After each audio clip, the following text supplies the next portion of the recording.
Bonjour à tous, ici Jean-Philippe Lebleu du Comité pour la République du Canada avec une émission spéciale pour cette semaine et la semaine suivante. Donc nous sommes aujourd'hui le 20 avril. L'organisation du mouvement Larouche au niveau international est maintenant dans une mobilisation tout azimut afin d'exposer le rôle de l'Arabie Saoudite et aussi le rôle de l'Empire britannique qui en fait est dont l'Arabie Saoudite fait partie. Donc le rôle dans le financement, le parrainage du terrorisme international, notamment les événements du 11 septembre et évidemment la crise mondiale avec État islamique, Al-Qaïda, donc le conflit en Syrie, et évidemment une force terroriste à travers l'Eurasie qui est en train de vraiment détruire les nations, détruire les États-nations de cette région-là et qui en fait menace le monde entier. C'est cette semaine, en fait, c'est aujourd'hui, le 20 avril, que Barack Obama se retrouve en Arabie Saoudite pour un voyage de quelques jours au Proche-Orient et en Europe, après la rencontre des dirigeants d'État de l'Arabie Saoudite. M. Obama se dirige vers l'Angleterre pour aller rencontrer la reine d'Angleterre. Il faut rappeler que nous sommes vraiment dans une situation mondiale où le compte à rebours pour un conflit nucléaire est en marche. Nous avons eu récemment la présence du secrétaire à la défense d'Obama, M. Ashton Carter, qui était dans la mer de Chine pour superviser des exercices militaires entre les États-Unis et les Philippines. Donc, M. Carter était sur le porte-avions, le USS John Stennis, où il a supervisé les opérations. Et c'est la première fois de toute l'histoire de ces opérations militaires qu'un secrétaire à la défense est présent à l'exercice. Donc, c'est très significatif. Monsieur Larouche, donc Lyndon Larouche, économiste américain, lui dit que, en fait, le but de l'organisation maintenant, il ne s'agit pas ici de chercher à se venger de certains personnages qui causent la guerre. Notre but, c'est de défendre l'humanité. Donc, ce qui veut dire, et on va le discuter aujourd'hui, mettre Obama, en fait, au chômage le plus vite possible afin de se débarrasser de cette dynamique de guerre, et on parle évidemment de guerre nucléaire. Parce que récemment, et notre organisation, on en parle déjà depuis quelques semaines, les États-Unis se lancent dans des investissements incroyables dans la fabrication d'armes nucléaires portables, donc des armes nucléaires qui vont être utilisées, comme c'est dit par les dirigeants militaires aux États-Unis. Donc une politique sur plusieurs années qui va coûter environ 1000 milliards de dollars dans la création de ces armes nucléaires. Et évidemment, on ne vise pas l'Afghanistan avec ça, on vise la Russie, on vise la Chine, et on est dans une situation où beaucoup de politiciens, de gens dans la finance, de gens dans le système oligarchique pensent en fait pouvoir survivre à un conflit nucléaire et jouent en fait avec justement un scénario apocalyptique qui mettrait fin très rapidement à l'humanité en soi. Et dans le but en fait d'arrêter cette dynamique-là, Obama doit quitter, et les récentes, pas les récentes, mais plutôt le récent documentaire produit par l'émission 60 Minutes aux États-Unis sur le poste de télévision CBS a créé beaucoup d'émoi aux États-Unis. Donc un rapport qui en fait expose le fait que Obama et une certaine clique aux États-Unis, en Arabie Saoudite et en Angleterre ont en fait classifié 28 pages d'un rapport sur les événements du 11 septembre, donc un 28 pages qui parle du rôle de l'Arabie Saoudite, de certains de ses représentants, dans le financement, dans la facilitation du 11 septembre et dans la création en général de ces événements qui ont eu lieu à New York et à Washington en septembre 2001. Donc, ce petit documentaire possède aussi différentes entrevues avec Robert Graham, qui est un des membres fondateurs du comité de renseignement qui a fait l'étude sur les événements du 11 septembre. On a aussi Portergoss, qui est un ancien membre de la CIA, toujours faisait partie de ce groupe qui a fait la recherche, et d'autres personnes impliquées dans le processus de découvrir ce qui s'est passé avec le 11 septembre. Et l'administration Bush Junior et celle d'Obama ont choisi de garder ces documents classifiés, même si Obama avait dit en 2008 qu'il exposerait ces pages-là. Il avait fait la promesse aux familles des victimes du 11 septembre qu'il exposerait ce rapport-là. Évidemment, il ne l'a pas fait encore. Et ce qui nous amène à poser beaucoup de questions, c'est-à-dire qu'est-ce que Obama va faire dans les prochains jours? Parce que comme on le disait, la pression maintenant est énorme. On a Obama qui, en fait, va devoir discuter de ces 28 pages avec ses collègues saoudiens dans les prochains jours. C'est un sujet très épineux. C'est un sujet sur lequel plusieurs politiciens se sont levés et ont demandé directement à Obama de publier ces pages-là, même de les publier avant sa présence en Arabie Saoudite.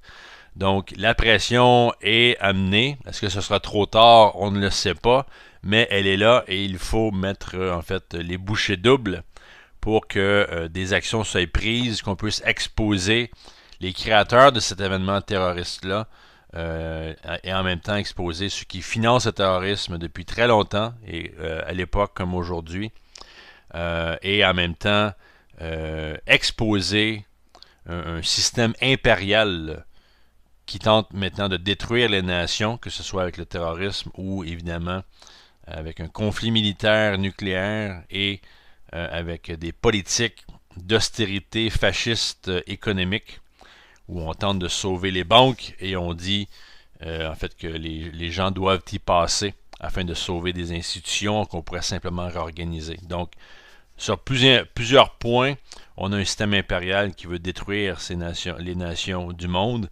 incluant la destruction des États-Unis en tant que nation. Donc, on va discuter de cette émission-là, de ce sujet-là aujourd'hui. C'est le sujet qui a été amené au webcast de vendredi dernier, webcast organisé par le mouvement Larouche aux États-Unis, donc le comité d'action politique de Larouche, qui fait un webcast à chaque vendredi. Donc, ça vaut la peine de rappeler avant d'entrer dans le vif du sujet que un mois environ avant la publication de ce documentaire de 60 Minutes, le gouvernement saoudien avait fait très clair que si le gouvernement Obama appuyait une des résolutions, une résolution là, au Congrès visant la publication de ces 28 pages sur le 11 septembre, que si Obama appuyait cette loi-là, l'Arabie Saoudite retirerait environ 1000 milliards d'investissements aux États-Unis pour en fait vendre leurs actifs et ainsi forcer les États-Unis à reculer sur le sujet. Évidemment, ce sont des pressions très significatives. On parle entre 750 milliards et 1000 milliards d'actifs américains que les Saoudiens voudraient liquider dans le but de faire des pressions contre cette résolution. L'organisation Larouche, évidemment, parle de ce sujet-là depuis déjà plusieurs années, depuis environ une dizaine d'années en fait. Déjà à l'époque, on parlait de quelque chose qui était bien connu du monde du renseignement, c'est-à-dire en fait un début de consolidation du financement du terrorisme dans le monde avec, on parle vers l'année 1986, de l'accord Al-Yamama, qui est un accord entre la Grande-Bretagne et l'Arabie Saoudite. Donc un accord qui a permis en fait à l'Angleterre de vendre des jets, des avions de chasse à l'Arabie Saoudite en échange de pétrole. Évidemment, le pétrole donné pour les avions de chasse était évidemment beaucoup de valeur supérieure aux avions de chasse et une somme de ce contrat-là a été dirigé dans ce qu'on appelle un slush fund ou en fait un fonds secret qui a été utilisé pour financer le terrorisme à l'échelle internationale, que ce soit le groupe des Moudjahidines, Al-Qaïda et aujourd'hui État islamique. Donc évidemment on parle aussi là, du 11 septembre. Donc les personnages impliqués dans ce contrat étaient à l'époque le prince Bandar bin Sultan, et du côté saoudien, et de l'autre côté Margaret Thatcher, donc de l'Angleterre. Et M. Bandar bin Sultan, dans une de ses biographies, en fait, se vantait de ce fait, de cette idée de financer le terrorisme, et sa simple excuse pour justifier cela était de dire, ben, de toute manière, tout le monde le fait, tout le monde agit de manière géopolitique, donc pourquoi pas nous? Évidemment, aujourd'hui, avec la récente pression sur l'Arabie saoudite, le gouvernement saoudien tente de vraiment changer son image et de montrer qu'elle est très impliquée dans, le combat contre le terrorisme, mais c'est trop peu, trop tard. Évidemment, tout le monde parle depuis déjà 1 an ou 2 de l'Arabie saoudite, de son financement du terrorisme, aussi de son appui et de son exportation du wahhabisme, donc de cette faction islamique extrémiste qui est en fait la religion d'État en Arabie saoudite, donc une version violente, une version 18 ans et plus de l'islam, et une version très arriérée par rapport aux libertés individuelles. Donc, dans ce contexte-là, donc l'émission, on revient là-dessus, l'émission de 60 Minutes, qui a publié ce documentaire d'environ une quinzaine de minutes, avec des entrevues, comme on disait, l'ancien sénateur Bob Graham, Porter Goss, ancien membre de la CIA, et donc démontrait en fait une histoire et de manière assez compréhensive de comment ces 28 pages-là ont été en fait mis sous le lit et en fait peuvent, si on l'utilise comme il faut, peuvent en fait démontrer le rôle de l'Arabie saoudite dans le financement de certains des preneurs d'otages dans les avions qui ont frappé le 11 septembre et Washington. Donc des gens, en fait des terroristes qui étaient dans la ville de San Diego, en Californie, et qui ont reçu des sommes d'argent de la part de certains membres du gouvernement saoudien à travers le consulat saoudien dans l'État de la Californie. Donc nous, on parle de ça depuis plusieurs années. Vous avez, on parlait tantôt de résolution, donc la résolution 14 amenée par le membre du Congrès Walter Jones de la Caroline du Nord, il est un républicain.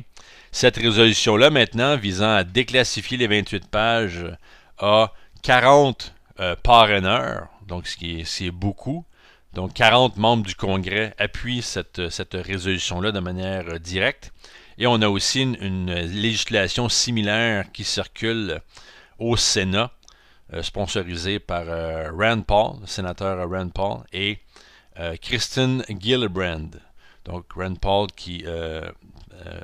j'ai oublié de quel État est M. Rand Paul, mais sénateur Gillibrand est de l'État de New York. Donc, il y a vraiment une situation très intense aux États-Unis par rapport à ça. Beaucoup de pression sur Obama. Et ce qui s'est passé à la suite de la publication de ce documentaire, on a eu les membres du Congrès Walter Jones, Stephen Lynch, démocrate, et Thomas Massie, qui lui est un républicain, qui ont publié le 15 avril une lettre ouverte à Obama, lui disant d'absolument exposer ces 28 pages afin de vraiment faire la lumière sur les événements du 11 septembre. Et par la suite, ces trois mêmes personnes-là ont écrit un communiqué de presse pour vraiment faire connaître à toute la population américaine la nécessité de publier ces 28 pages-là. On a eu aussi de la part de la leader de la minorité au Congrès, donc Nancy Pelosi, du côté démocrate, qui elle a aussi émis une lettre qui explique qu'à l'époque, elle était pour la classification des 28 pages, mais que maintenant, elle appuyait la déclassification de ce dossier-là. On a aussi l'ancien sénateur du Dakota du Nord, Byron Dorgan, qui lui aussi a fait une lettre similaire, et aussi un des membres du comité du Congrès sur l'enseignement, Devin Nunes. Et aussi une déclaration assez importante et qui met vraiment Obama dans de beaux draps, c'est la déclaration du principal conseiller d'Obama sur la sécurité nationale, un dénommé Ben Rhodes. Et Ben Rhodes qui a fait une entrevue avec David Axelrod sur l'émission aux États-Unis The Axe Files, qui est une émission radio sur Internet, et dans laquelle il a dit que l'Arabie Saoudite, en fait, ne faisait pas assez attention ou n'a pas tenté suffisamment d'empêcher des gens de l'Arabie Saoudite de financer le terrorisme. Donc, c'est une manière un peu douce de dire que les Saoudiens sont responsables, mais il va jusqu'à dire que, en fait, l'argent en provenance de l'Arabie Saoudite est ce qu'il appelle de seed money, donc en fait les fonds sources qui ont permis de créer des institutions comme Al-Qaïda et État islamique. Donc il dit, le gouvernement saoudien n'a pas essayé de manière active d'empêcher ces investissements-là de se faire. Donc c'est une déclaration assez importante du principal conseiller d'Obama sur la sécurité nationale. Donc tout ça se passe avant aujourd'hui. Aujourd'hui, Obama rencontre les dirigeants saoudiens. Donc, toutes ces choses-là sont très significatives, vont aider beaucoup. Et il y a encore beaucoup plus de matériel sur le sujet que les gens peuvent trouver là, sur le site de Lyndon LaRouche, aussi notre site frère en France et au Canada. Donc, un dossier très bien rempli sur le rôle non seulement de l'Arabie Saoudite, il faut le rappeler, l'Arabie Saoudite qui fait partie de l'Empire britannique. Donc, en exposant les Saoudiens et leur rôle dans le 11 septembre, il faut aussi exposer le rôle de la Grande-Bretagne et de cet empire monarchique financier qui réside à la City de Londres et à Buckingham. Donc, durant le webcast avec M. Jeff Steinberg qui a eu lieu vendredi dernier, il y avait une question institutionnelle posée à M. Larouche, comme quoi certaines personnes aux États-Unis veulent en fait créer des législations qui vont permettre d'empêcher ou de limiter surtout des ventes d'armes américaines en Arabie Saoudite, sachant justement le fait que ces armes-là circulent en fait dans des mains terroristes. Et aussi en fait le rôle de l'Arabie Saoudite dans le conflit au Yémen, cette espèce de guerre civile où le Yémen se fait bombarder depuis déjà quelques temps par l'Arabie Saoudite qui prétexte en fait que l'Iran voudrait utiliser le Yémen contre l'Arabie Saoudite. Mais en fait, ce qui se passe là-bas, c'est qu'on a une guerre contre le terrorisme qui aurait dû être gagnée par le Yémen, mais l'Arabie Saoudite est intervenue et a fait retourner le Yémen à l'âge de pierre. Donc, cette question institutionnelle est un peu limitée, évidemment, comme le dit Jeff Steinberg. Donc, il faut comprendre que l'Arabie Saoudite est là pour créer la déstabilisation au cœur de l'Eurasie, quitte à créer un génocide. Et c'est vraiment ce qu'ils sont en train de faire au Yémen.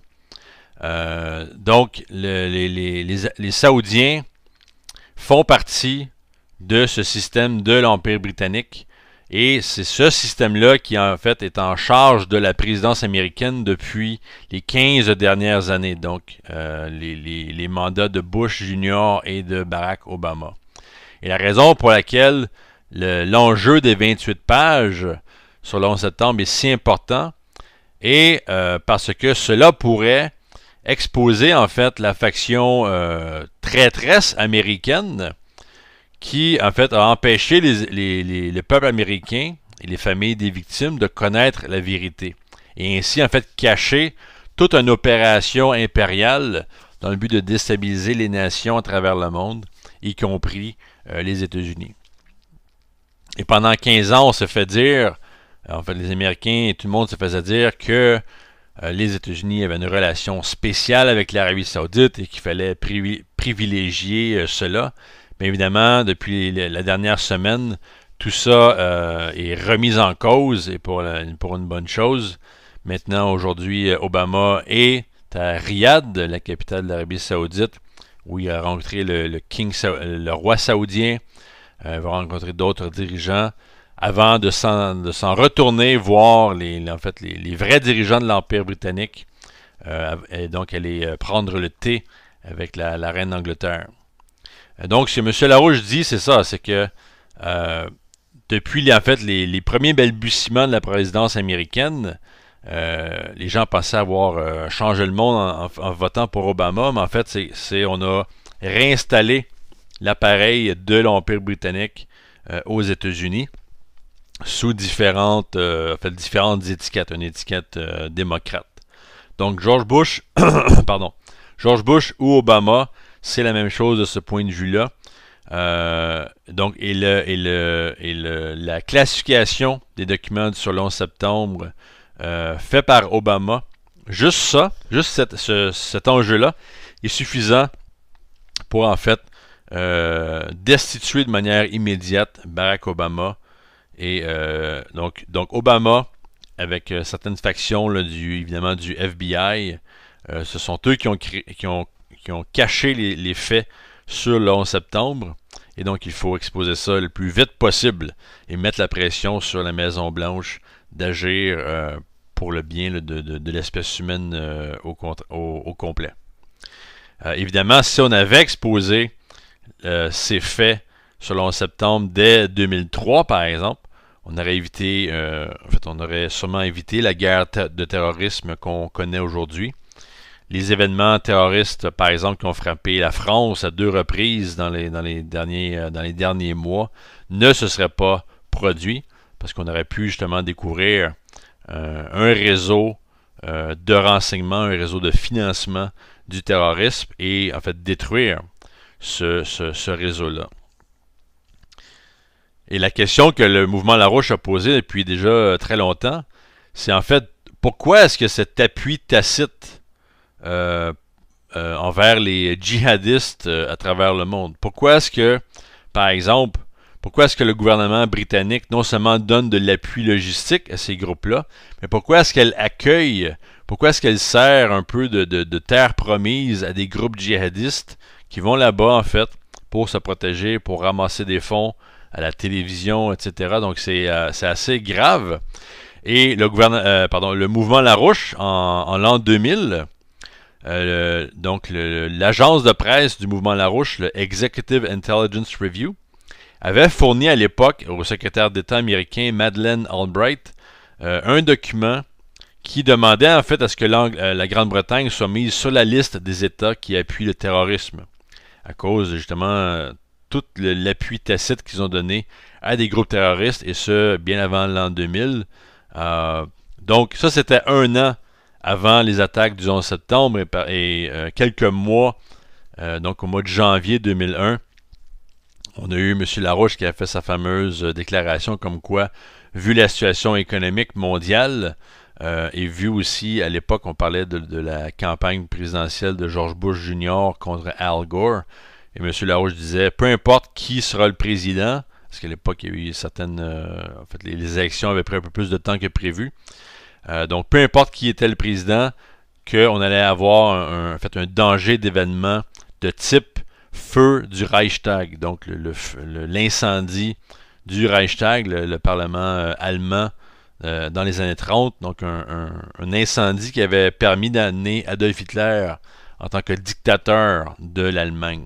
Donc, Larouche disait qu'on allait avoir un événement similaire dans notre avenir prochain. Ça a pris quelques mois avec le 11 septembre où là, il fallait faire la guerre à tout le monde et il fallait renverser les libertés habituelles dans le but de combattre le terrorisme. Donc aujourd'hui, évidemment, non seulement on aurait exposé le financement du terrorisme avec ses 28 pages, mais on aurait exposé l'Empire britannique. Ce qui veut non simplement dire l'aspect terroriste, mais aussi l'aspect financier, comme Wall Street, la City de Londres, des institutions qui disent, en fait, qui demandent aux gens, aux nations de se soumettre à leurs demandes financières, de se soumettre à une austérité qui tue des gens. Sinon, eh bien, c'est la guerre. Donc, le choix est, évidemment, dans les deux cas, le choix est suicidaire. Donc, on a eu plusieurs figures importantes. On les a mentionnées tantôt. Bob Graham.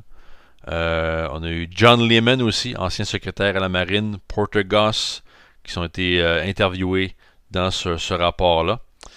Donc, le rapport des 28 pages, et ce qui s'ajoute à ce rapport des 28 pages, on en a entendu parler dans les médias, c'est les fameux Panama Papers, donc le rapport du Panama, ce rapport qui avait été publié et qui révélait en fait le rôle de plusieurs personnes impliquées dans non seulement les paradis fiscaux, et il faut le rappeler, les paradis fiscaux des îles Vierges, les paradis fiscaux des îles Caïmans, tout cela appartient au Royaume-Uni.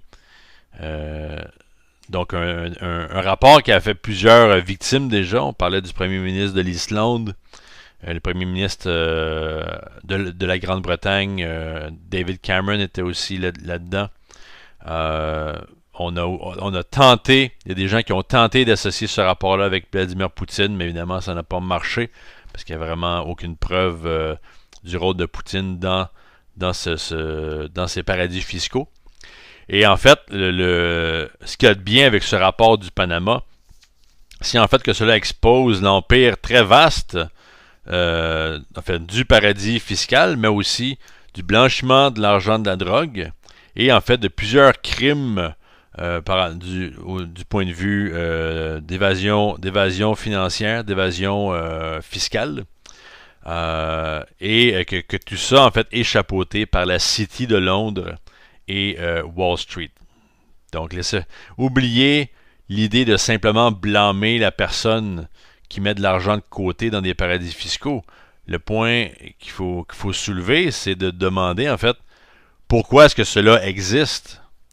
Pourquoi est-ce qu'il y aurait des paradis fiscaux? Pourquoi est-ce que des banques seraient impliquées dans le blanchiment de l'argent de la drogue? Donc, vous avez affaire, en fait, à un système qui ressemble très fortement en fait à la base mondiale pour le crime organisé à l'échelle internationale. Donc avec ces deux documents-là, évidemment, on démontre que non seulement la nature de l'Empire britannique, mais aussi le fait que cet empire-là est complètement elle est finie. C'est un empire qui va disparaître. Et il s'agit de décider si cet empire va faire disparaître tout le monde avec elle ou si on sera assez courageux pour renverser le système. Donc l'empire britannique financier est fini et condamné. Les gens de la Banque mondiale, du FMI, qui auront des meetings bientôt à Washington, ces gens-là en fait ne vont absolument rien faire pour changer la donne, changer la nature de ce système. Et c'est là où ça nous prend des gens qui vont faire le travail. Évidemment, si aux États-Unis ou en Angleterre ou au Canada, on avait des vrais leaders, des gens de la trempe de Franklin Roosevelt aux États-Unis, Charles de Gaulle ou Konrad Adenauer en Europe, la situation serait tout à fait différente. On aurait des gens qui auraient été capables de retourner les nations dans un système de développement positif, comme ce que la Chine est en train de faire avec les nations du BRICS en général, donc la Russie, l'Inde, le Brésil et l'Afrique du Sud. On aurait des grands projets à annoncer, le financement de ces grands projets-là par des institutions gouvernementales et aussi un grand développement au niveau scientifique, incluant le programme spatial, développement de l'énergie nucléaire, etc. Mais aujourd'hui, il n'y a aucun leadership en provenance de l'Occident. En fait, le leadership est complètement mort et où est en fait a tellement peur de de dire quelque chose qui risque d'être mal compris, que le leadership se tait. Mais heureusement, dans certains moments, comme avec la publication de ce rapport sur les 28 pages, on a des gens qui sortent de l'ombre un peu et qui finalement font preuve de courage. Donc il ne faut pas abandonner, mais il faut bien comprendre. L'Empire britannique est condamné. Cet empire-là est en train de disparaître et il faut l'aider à disparaître au plus vite possible avant que celle-ci nous entraîne tous dans un système, justement, dans un effondrement complet. Donc, c'est à ça que va servir la publication des 28 pages. Donc, la publication des 28 pages sur le rapport du 11 septembre, c'est plus qu'une question de simplement exposer les racines du terrorisme, mais c'est d'exposer, en fait, l'Empire britannique dans son entièreté. Et Obama doit agir là-dessus. Est-ce qu'il va le faire? On ne le sait pas. On sait que la pression est très forte maintenant. Obama, qui de toute manière, sa carrière politique est terminée, qu'il publie ou non le rapport. Donc ça va dépendre de nous, ça va dépendre de gens très sérieux aux États-Unis ou ailleurs, de permettre la publication de ces pages-là. Il y a beaucoup de gens aux États-Unis qui ont dit qu'Obama ne pourrait pas partir parce que c'est pas très pratique, il reste seulement quelques mois à sa présidence, pourquoi ne pas simplement attendre? Mais en fait, il y a des gens qui, quand Obama a reçu son deuxième terme, donc en 2012, qui savaient très bien qu'Obama serait catastrophique, et ils ont dit la même chose, ils ont dit « Ah, il sera seulement là pour 4 ans. Ça vaut pas la peine de se casser la tête avec la destitution. » Ben, je m'excuse, mais avec tout ce qui peut se passer en quelques mois ou en quelques semaines, on parle d'un danger de guerre nucléaire, là. Donc il doit partir maintenant, et pour justement changer le système aux États-Unis avant la présidence, parce que de toute manière, la présidence, maintenant, la course à la présidence est un véritable cirque. Un cirque qui, en fait, démoralise la population mondiale avec une Hillary Clinton complètement achetée par Wall Street. Et vous avez un Donald Trump qui est en fait un raciste, un fasciste, qui va chercher le pire, je pense le pire du peuple américain, évidemment dans un contexte de crise économique, donc beaucoup de gens sont désespérés, les gens sont prêts à n'importe quoi pour sortir de la crise, mais si on ne pense pas aux solutions, évidemment on va voter pour des monstres, comme on a fait avec George Bush et avec Obama. Et ça vaut la peine de revoir le 11 septembre, en fait. Quand le 11 septembre a eu lieu, M. Larouche parlait d'un effet Pearl Harbor. Donc, quand la base militaire Pearl Harbor a été attaquée aux États-Unis, à l'époque avant, donc je crois que c'était en 1941, en fait, ce qui a amené les États-Unis à participer à la Deuxième Guerre mondiale, quand le Japon a frappé Pearl Harbor, les Américains se sont lancés pour joindre l'armée et aller combattre le fascisme. Quand le 11 septembre a eu lieu, c'est le contraire qu'on a eu. C'est-à-dire qu'au lieu d'embarquer dans une croisade contre l'impérialisme, on a simplement dit que, en fait, on a protégé les créateurs du 11 septembre et on a plutôt travaillé avec eux pour empirer la situation au niveau international. Donc, c'est le contraire totalement. Imaginez que le président Roosevelt, dans les années après le Pearl Harbor, aurait dit vive le Japon. C'est pratiquement ce qui s'est passé aujourd'hui. On a dit vive l'Arabie Saoudite, ce sont nos alliés, vive les Britanniques, nous avons une relation spéciale avec eux et nous allons garder cette relation-là pour toujours. Et évidemment, avec la publication des 28 pages, il faut aussi réorganiser le système financier. Donc, on parle de la loi Glass-Steagall qui doit être mise en place tout de suite après qu'Obama soit parti pour réorganiser le système de Wall Street, mettre à la poubelle la grande partie de ce système-là afin justement de réorganiser le pays et de réorganiser à l'échelle mondiale. Et avec la publication des 28 pages, le rapport du Panama sur le système financier de l'Empire britannique, on voit en fait se dessiner le modèle impérial et on voit qu'on nous offre en fait une occasion de renverser tout ce système-là et de s'assurer que les politiques qui vont suivre seront les bonnes dans le but justement de renverser la crise économique, de se débarrasser du danger de guerre avec le travail que fait maintenant la Chine autour de la création de la route de la soie. Et il faut que le Canada, les États-Unis et l'Europe en entier se joignent à ce processus-là. Sinon, on n'a pas vraiment d'avenir comme tel. Donc voilà pour mon émission et je voulais terminer l'émission avec une présentation donnée par Jacques Cheminade. Jacques Cheminade qui a fait une présentation il y a de ça en 2015 à un colloque géopolitique de l'Académie de Paris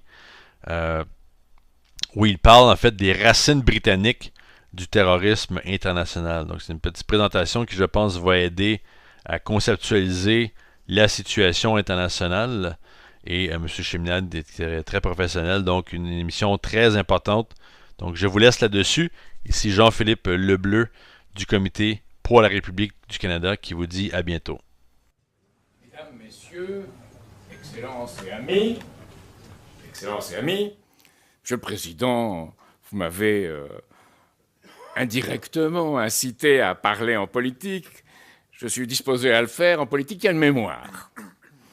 Il est fondamental de comprendre que les racines du terrorisme international, la violence infligée à l'autre pour ce qu'il est, il est fondamental de comprendre que la promotion du terrorisme international, que ses racines sont aujourd'hui britanniques pour éviter de commettre des erreurs d'évaluation désastreuses au sein des tempêtes stratégiques et politiques de notre temps. Il ne s'agit pas de la responsabilité du Royaume-Uni, proprement dite, mais de la matrice impériale britannique qui a pris différentes formes dans son histoire. On se rapproche le plus de la réalité en se souvenant de la formule transatlantique utilisée par John Maynard Keynes, American Money and British Brains, l'argent américain et le cerveau britannique. Cette matrice de domination impériale repose sur une combinaison d'influence économique, de guerre irrégulière, de désorganisation des structures étatiques et de guerre globale. Le terrorisme étant le levier permettant à cette combinaison de fonctionner au plus haut niveau d'efficacité destructrice par chantage.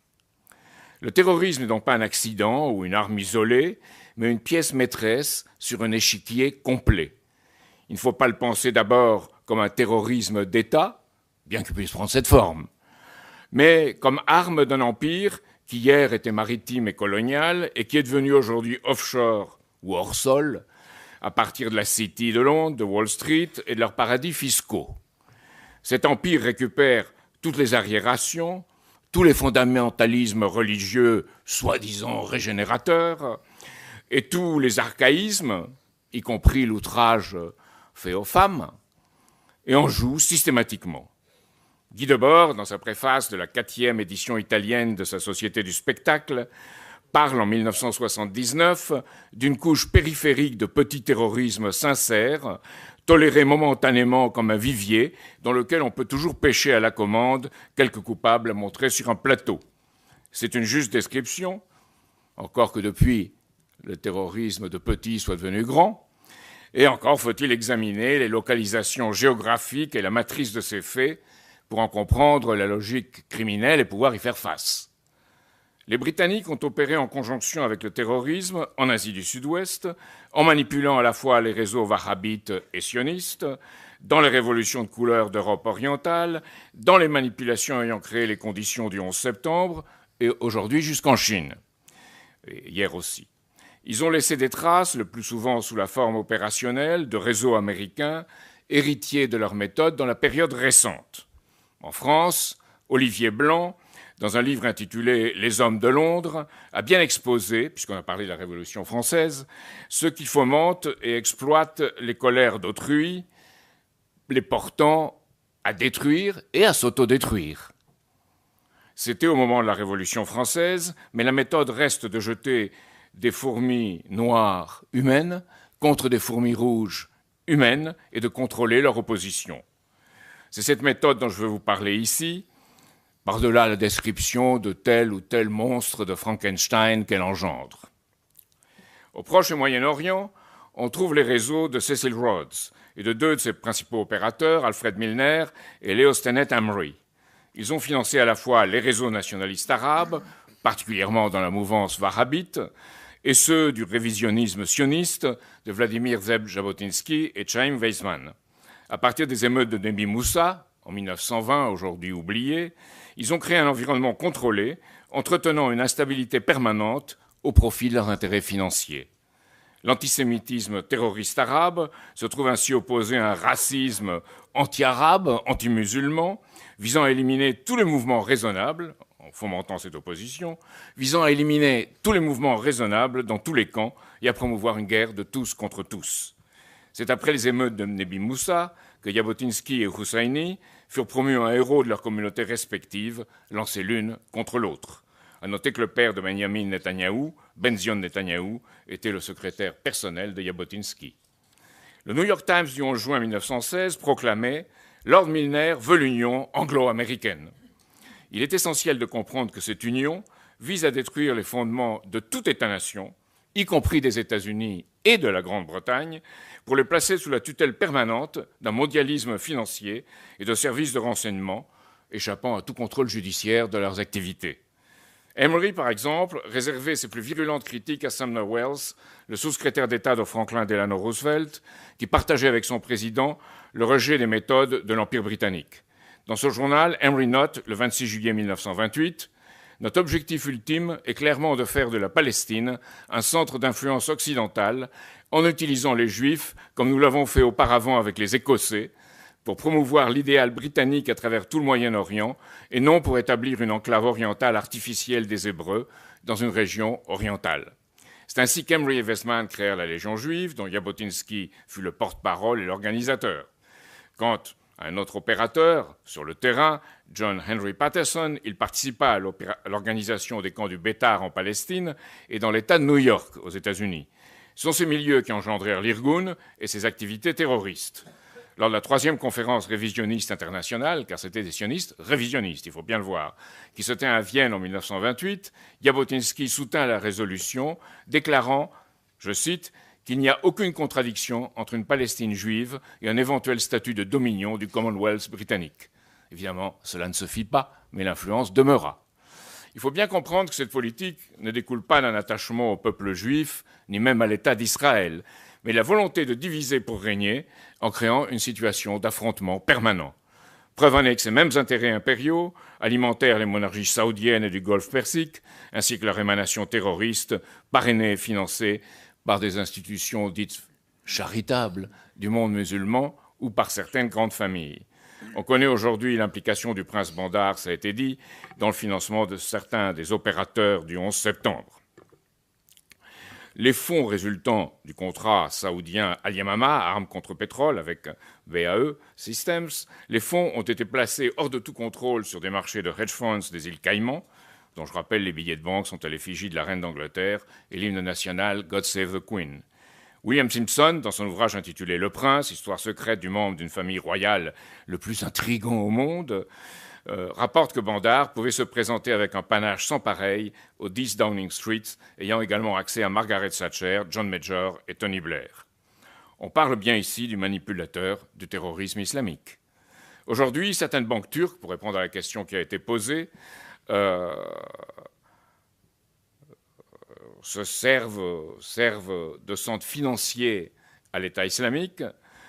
Ces établissements procédant à des transferts de fonds de donateurs privés du Golfe ou d'argent du pétrole, en utilisant les services de banques britanniques au passage. Par exemple, depuis une banque saoudienne, l'argent est transféré sur un compte commun dit insoupçonnable en Grande-Bretagne, reversé au profit d'une société commerciale fictive en Turquie, parlons de la Turquie, avant d'être livré en liquide aux terroristes à la frontière entre la Turquie et la Syrie. Les révolutions de couleur, dégénérant en violence fasciste, dont on a parlé tout à l'heure, comme en Ukraine, s'inspirent des conceptions de Gene Sharp, reprises et appliquées par Adam Roberts et Timothy Garton, tous associés à l'université de Oxford, comme l'était Emory au Balliol College. Le National Endowment for Democracy et l'USAID n'ont fait qu'appliquer ces recettes en faisant de la violence terroriste l'aboutissement de la désobéissance civile. Victoria Nuland, celle qui disait « fuck the European Union », que l'Union européenne aille se faire foutre, finançant et promouvant les terroristes de Maïdan et les terroristes des bataillons de Pravi Sector, n'est que l'héritière de ces vieilles méthodes. L'ambassadeur américain à Moscou, à l'époque, McFaul, a ainsi ouvertement déclaré que ceux qui défendent la souveraineté des États le font avant tout pour préserver l'autocratie, tandis que ceux qui défendent la souveraineté des peuples sont les nouveaux progressistes. McFaul et Susan Wright, ambassadrices américaines auprès des Nations Unies, sont tous deux des Rhodes Scholars et qui ont bien appris leur leçon. Au cœur de cette supposée défense des peuples se trouvent les thèses sur la défiance civile de Gene Sharp, lui-même américain, mais aussi diplômé de Oxford. Ces thèses contenaient 198 tactiques pour fabriquer une révolution, parmi lesquelles le recours à une couleur symbolique pour chaque révolution. Sir Adam Roberts et Timothy Garton ont appliqué la démarche de Sharp en lançant leur projet Civil Resistance and Power Politics. Au départ, on démarre avec la résistance non violente, reprenant les modes d'opérer de Gandhi et de Martin Luther King en les dévoyant, mais à l'arrivée, on trouve les mouvements fascistes dont on feint de déplorer, du moins en public, les manifestations extrêmes. On vous a montré le recours à ces méthodes pour déstabiliser la Russie avec le terrorisme dit tchétchène et en fait wahhabite importé. Tant ces terroristes-là que ceux de l'État islamique ont trouvé depuis longtemps un asile et une plateforme dans le Londonistan, avec ses mosquées, ses institutions charitables, ses chaînes de télévision et ses centres culturels islamiques. Le cas de Abu Omar al-Chichani, dont on a parlé, commandant de l'armée de l'État islamique, est un exemple de cette interpénétration entre milieu tchétchène et milieu wahhabite contrôlant les opérations de déstabilisation en Tchétchénie. Notons qu'Ed Balz, lorsqu'il était secrétaire d'État à l'éducation, avait promu l'attribution de subventions publiques en faveur des écoles racistes et ultracommunautaristes du groupe Hizb ut-Tahrir, qui a toujours appelé à la création d'un État islamique. Nos services français, d'ailleurs, ont longtemps protesté contre cette curieuse tolérance manifestée dans le Londonistan. Enfin, et je crois que c'est le plus important, c'est au Tavistock Institute de Londres que se situe le centre des opérations de contrôle et de manipulation psychologique permettant d'étudier et au besoin de promouvoir le comportement des terroristes, entre guillemets. Il faut ici éviter de tomber dans deux écueils, le charybde de l'angélisme et le scylla du conspirationnisme. Le premier institut du Tavistock, du nom du Tavistock Square de Londres, a été créé en 1921. Son premier objectif était d'étudier les traumatismes de guerre subis par les soldats britanniques ayant survécu à la Première Guerre mondiale. Il s'agissait d'identifier, selon des critères scientifiques, le seuil de rupture de la résistance d'un être humain à des sollicitations extrêmes. Le projet était parrainé par le Bureau pour la guerre psychologique de l'armée britannique, sous l'autorité du psychiatre John Rawling Rees. L'arrivée en 1932 de Kurt Lewin, qui fut aussi le fondateur de la clinique psychologique de Harvard, marqua l'introduction des méthodes de dynamique de groupe, c'est-à-dire les techniques de manipulation de l'individu insérées dans un groupe visant à lui faire acquérir certains types de comportements. Avec Rees, Lewin étudia les effets des bombardements sur la population civile en Allemagne pendant la Seconde Guerre mondiale. Il se spécialisa dans les études de programmation et de déprogrammation avant de passer aux travaux pratiques. Selon lui, il est possible d'imposer à une population ou à des individus adultes un état émotionnel comparable à celui d'enfants névrosés. La tentation fut grande à partir de là de franchir le seuil et de créer l'environnement qui brise les résistances psychologiques des individus pour les amener à accomplir les tâches qu'autrement ils auraient rejetées. Alors, vous me direz que ceux qui vont faire le terrorisme ou la guerre au Proche et Moyen-Orient aujourd'hui, français, n'ont pas subi tout cela. Mais ils ont subi, à travers tout ce qui est transmis par Internet, par les médias, et qui les manipulent, les conséquences de tout cela. Ce freudisme dévoyé par les conditions barbares de la guerre, des deux guerres, s'étendit à l'occasion de la guerre froide.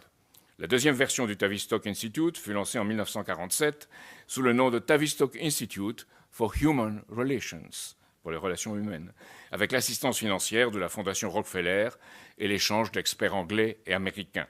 John Rawling Rees, soutenu par Alan Dulles, y joua, fort de son expérience précédente, un rôle moteur. Les méthodes de bourrage de crâne à des fins politiques s'y développèrent avec l'étude des changements comportementaux subis par les prisonniers de guerre américains en Corée du Nord. À partir de là, Ce freudisme dévoyé s'étendit à toutes les agences anglaises et américaines de renseignement pour y former les idiots utiles des opérations terroristes. Le moyen était de jouer sur les terreurs identitaires, on voit le cas en France aujourd'hui et en Angleterre, le but de diviser pour régner. Ainsi, on étudie à la Harvard Psychology Clinic comment créer les conditions pour faire émerger un chef et créer un effet d'accoutumance pour le suivre. Le refus d'aller au bout des enquêtes sur divers assassinats ou tentatives d'assassinat aux États-Unis même, s'explique ainsi par la volonté de protéger ses sources. Beaucoup ne voient que le côté émergé de l'iceberg américain, sans discerner, en fin de compte, la matrice impériale britannique qui se trouve derrière. Ainsi, la Rand Research and Development Corporation est une émanation parmi d'autres des conceptions du Tavistock, tout comme la Sloan School au MIT ou le Centre pour les études stratégiques et intellectuelles de Georgetown. Cela ne signifie pas, bien entendu, un contrôle mécanique, mais un partage des mêmes conceptions de guerre psychologique. On pourra rétorquer que le maoïsme en Chine, le KGB, le Mossad ou l'activité de notre bureau d'action psychologique pendant la guerre d'Algérie jouaient un rôle ou jouent encore un rôle pour certains analogues. Cependant, pour comprendre le fait même du terrorisme, il faut en voir la forme moderne la plus accomplie, celle que je viens de vous décrire. Si l'on ne veut pas faire trop d'efforts, la lecture de l'agent secret de Joseph Conrad constituera une initiation utile. Je conclurai en disant que tant nous n'aurons pas mis fin à cette conception de l'être humain, un être humain considéré comme défini par ses perceptions et soumis à des expériences manipulatrices, nous n'aurons pas mis fin au terrorisme. Et les fourmis rouges continueront à se jeter sur les fourmis noires sans que l'on puisse retrouver un vouloir vivre en commun dans la détente, l'entente et la coopération. Espérons que les pays des BRICS, vous savez, c'est le Brésil, la Russie, l'Inde, la Chine et l'Afrique du Sud, mais aujourd'hui, ils ont rejoint l'Argentine. On parle des BRICS aussi, c'est-à-dire l'Indonésie et l'Iran. Que tous ces pays ouvrent la voie vers ce vouloir vivre et que nous serons capables d'en devenir partenaires. La clé est, je pense, celle d'États-nations voués aux intérêts communs de l'humanité contre toutes les oligarchies impériales. Nos pays européens, trop soumis, doivent en être libérés, y compris la Grande-Bretagne et, j'ajouterai, la France. Merci. Laissez-moi finir sur cette espérance, car c'est une espérance qui est ardente et urgente.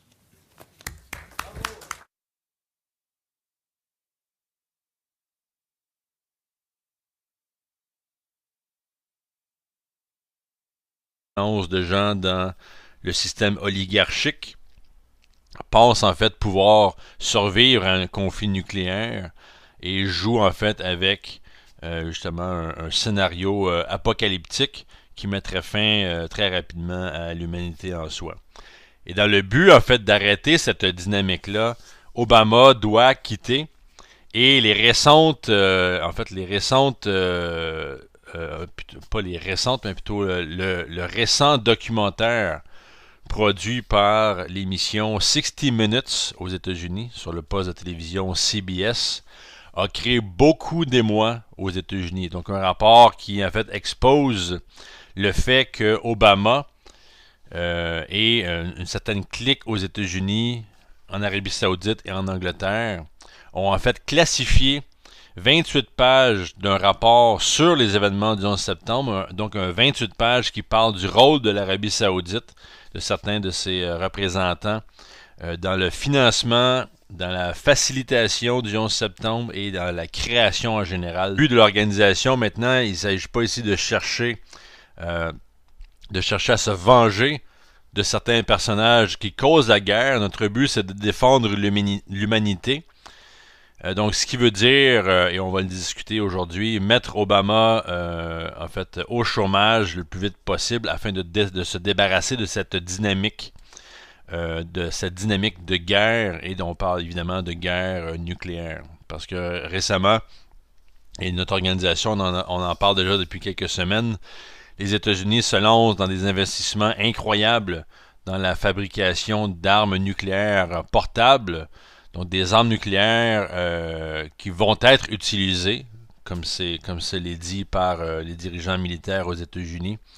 Donc, une politique sur plusieurs années qui va coûter environ 1000 milliards de dollars dans la création de ces armes nucléaires. Évidemment, on ne vise pas l'Afghanistan avec ça, on vise la Russie, on vise la Chine, et on est dans une situation et beaucoup de politiciens, de gens dans la finance.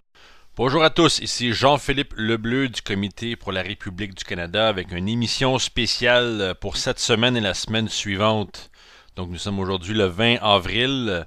L'organisation du mouvement Larouche au niveau international est maintenant dans une mobilisation tout azimut afin d'exposer le rôle de l'Arabie Saoudite et aussi le rôle de l'Empire britannique, qui en fait est dont l'Arabie Saoudite fait partie. Donc le rôle dans le financement, le parrainage du terrorisme international, notamment les événements du 11 septembre et évidemment la crise mondiale avec État islamique, Al-Qaïda, donc le conflit en Syrie, et évidemment une force terroriste à travers l'Eurasie qui est en train de vraiment détruire les nations, détruire les États-nations de cette région-là et qui en fait menace le monde entier. Donc, c'est cette semaine, en fait, c'est aujourd'hui, le 20 avril, que Barack Obama se retrouve en Arabie Saoudite pour un voyage de quelques jours au Proche-Orient et en Europe, après la rencontre des dirigeants d'État de l'Arabie Saoudite. M. Obama se dirige vers l'Angleterre pour aller rencontrer la reine d'Angleterre. Il faut rappeler que nous sommes vraiment dans une situation mondiale où le compte à rebours pour un conflit nucléaire est en marche. Nous avons eu récemment la présence du secrétaire à la défense d'Obama, M. Ashton Carter, qui était dans la mer de Chine pour superviser des exercices militaires entre les États-Unis et les Philippines. Donc, M. Carter était sur le porte-avions, le USS John Stennis, où il a supervisé les opérations. Et c'est la première fois de toute l'histoire de ces opérations militaires qu'un secrétaire à la défense est présent à l'exercice. Donc, c'est très significatif. Monsieur Larouche, donc Lyndon Larouche, économiste américain, lui dit que, en fait, le but de ces événements qui ont eu lieu à New York et à Washington en septembre 2001.